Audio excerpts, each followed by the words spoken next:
Mình vô gói như vậy, vô trong bọc như vậy nè, rồi mình để vô trong hộp. Ngày mai mình đem đi trong công ty, mời cô bác ở trong công ty. Xin chào cô bác, anh chị và các bạn. Hôm nay mình chia sẻ cách làm bánh bông lan trái cây. Công thức hôm nay thì mình làm bánh nguyên trứng, không có cần phải đánh bông lòng đỏ, lòng trắng lên luôn.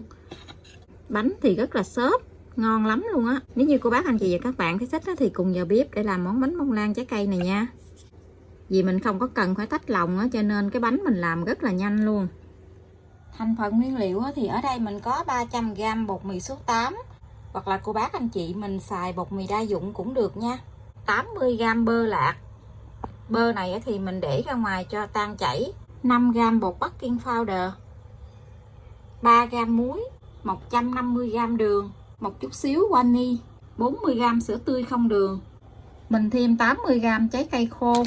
Mình mua cái loại trái cây khô này nè. Ở đây nó tới 5 thứ luôn á, 5 thứ trái cây luôn. Mình có 4 cái trứng gà. Mỗi một trứng là 60g, mình tính cả vỏ. Thành phần nguyên liệu này thì mình sẽ để dưới đường mô tả để cho cô bác anh chị dễ tham khảo nha. Cho 4 cái trứng gà vô trong cái tô.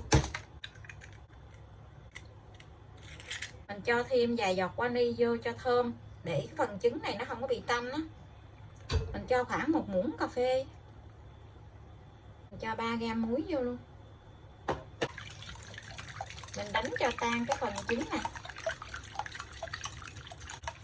Bây giờ thì mình cho đường vô, mình đánh cho tan đường ra nha. Cho hết cái phần đường này vô một lượt luôn. Mình đánh lên để cho cái phần trứng với đường nó tan ra hết. Phần đường nó đã tan hết này nè. Tiếp theo thì mình sẽ gây cái phần bột này vào trong cái phần trứng này. Mình chia cái lượng bột này ra nhiều lần để mình gây qua cho nó mịn nha.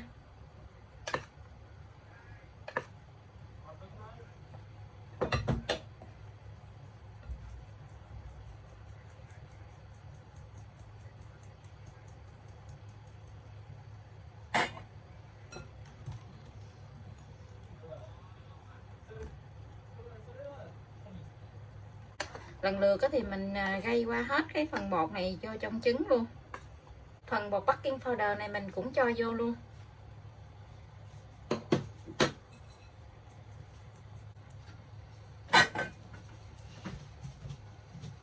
Mình trộn cho hết cái phần bột này cho nó mịn lại. Khi mình trộn xong cái phần bột này rồi thì mình thấy cái phần bột của mình nó đặc như vậy nè. Bây giờ thì mình sẽ cho cái phần sữa vô.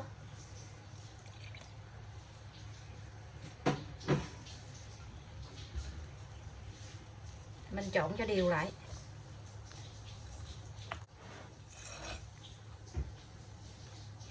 Sau cùng thì mình sẽ cho cái phần bơ tan chảy vô. Mình cho hết vô. Sẽ trộn lại cho nó đều hết lại.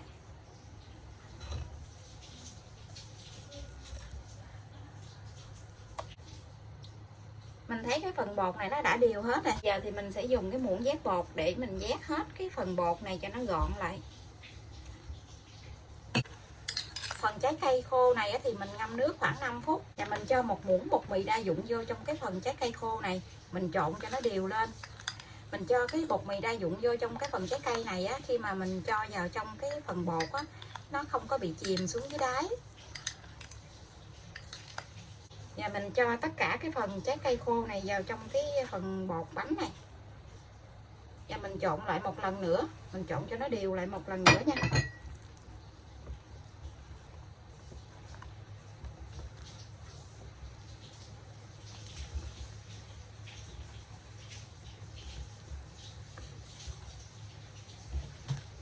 Tiếp theo thì mình sẽ cho vào trong khuôn để mình nướng luôn. Hôm nay thì mình sẽ dùng cái khuôn hình chữ nhật.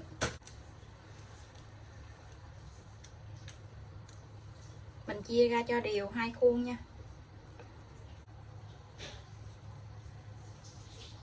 Mình sẽ cho thêm một ít trái cây khô mình để cho lên trên mặt của cái bánh này.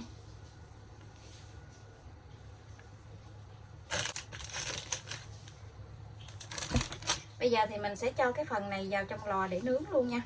Lò thì mình đã mở lên sẵn trước 15 phút để cho cái lò nó nóng á. Cái lò mình nó có 3 ngăn thì mình để ngăn thứ ba là ngăn dưới luôn á. Mình nướng ở nhiệt độ là 150 độ C. Mình bật 2 lửa. Mình bật lửa trên lửa dưới. Mình nướng là 60 phút nha. Mình không có bật quạt. Cái bánh ở bên trong mình nướng đã được 40 phút rồi. Nó nở lên rất là đẹp luôn nè. Nhìn mấy hạt nho, hạt trái cây nhìn ngon quá chừng ha. Cái bánh này á, mình nướng cái màu vàng nâu lên đó thì nó mới ngon. Bánh của mình nướng đã được 60 phút rồi. Bây giờ thì mình hé cửa lò ra. Và mình để cái bánh ở trong lò thêm 5 phút nữa mình hãy lấy ra nha. Cái bánh ở bên trong nó nở nhìn ngon quá chừng luôn. Nó nở tới nước mặt luôn rồi nè. Mình sẽ lấy bánh ra. Quá chừng thơm quá luôn. Cái bánh nó vàng coi nè.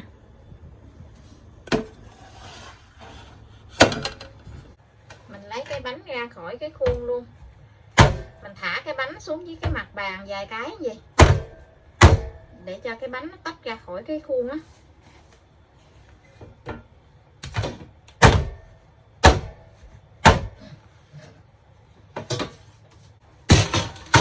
Để cho cái bánh này ra khỏi khuôn liền. Để cho cái mồ hôi ở trong bánh nó không có động lại á.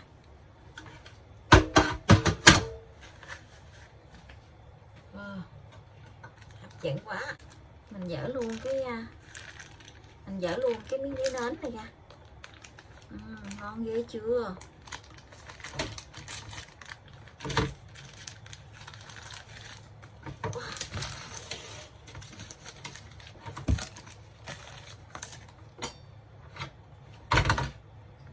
Cái bánh nó vẫn còn hơi nóng một tí xíu.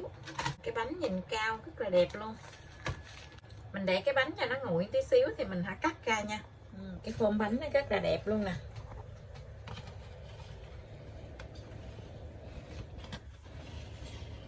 Rất là thơm luôn, ngon lắm luôn á. Bánh bây giờ đã nguội rồi. Mình sẽ cắt cái bánh này ra. Coi ở bên trong cái phần trái cây của mình nó có đều không nha.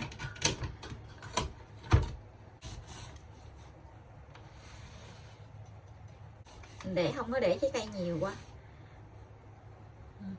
Trái cây ở bên trong nè.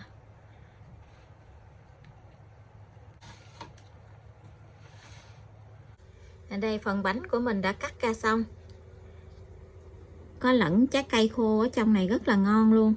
Thơm lắm luôn á. Bánh rất là xốp luôn. Cách làm này cũng rất là dễ ha.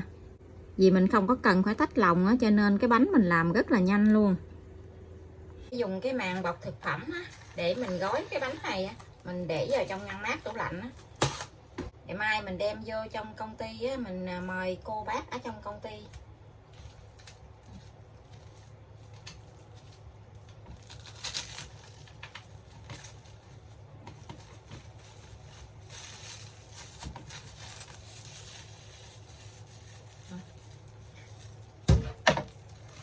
Mình cho vào trong cái hộp.